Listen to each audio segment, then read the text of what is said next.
പൊതുവിപണിയിൽ ഇറച്ചിക്കോഴി വില കുതിക്കുന്നു. 150-ന് മുകളിലാണ് ഒട്ടുമിക്കയിടങ്ങളിലും ഇറച്ചിക്കോഴിയുടെ വിൽപ്പന വില.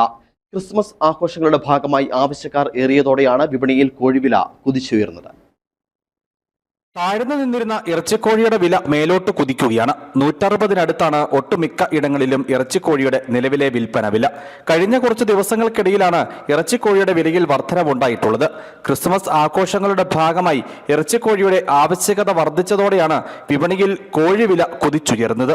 2 ആഴ്ചക്കാലം കൊണ്ട് 30 രൂപയ്ക്ക് മുകളിൽ ഇറച്ചിക്കോഴിക്ക് വിപണിയിൽ വില വർധനവുണ്ടായി.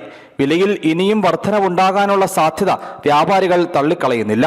നാളുകൾക്ക് മുമ്പ് സമാന രീതിയിൽ ഇറച്ചിക്കോഴിയുടെ വില കുതിച്ചുയരുകയും സാധാരണക്കാർക്കൊപ്പം ഹോട്ടൽ മേഖലയ്ക്കും വില വർധനവ് തിരിച്ചടിയായി തീരുകയും ചെയ്തിരുന്നു. പിന്നീട് വിലയിൽ കുറവ് സംഭവിച്ചു. അയൽ ജില്ലകളിൽ നിന്നും തമിഴ്നാട്ടിൽ നിന്നുമൊക്കെയാണ് ഹൈറേഞ്ചിലേക്ക് ആവശ്യമായ ഇറച്ചിക്കോഴി വിൽപ്പനയ്ക്ക് എത്തുന്നത്. കോഴിത്തീറ്റയുടെ വില വർധനവടക്കമുള്ള കാര്യങ്ങൾ കൊണ്ട് കർഷകർ പലരും ഇറച്ചിക്കോഴി വളർത്തലിൽ നിന്നും പിന്നോക്കം പോയിരുന്നു. കോഴിവില വീണ്ടും മേലോട്ട് ഉയരുന്നത് സാധാരണക്കാർക്കും ഒപ്പം ഹോട്ടൽ മേഖലയ്ക്കും അധിക സാമ്പത്തിക ബാധ്യത വരുത്തും. News bureau, Adimali.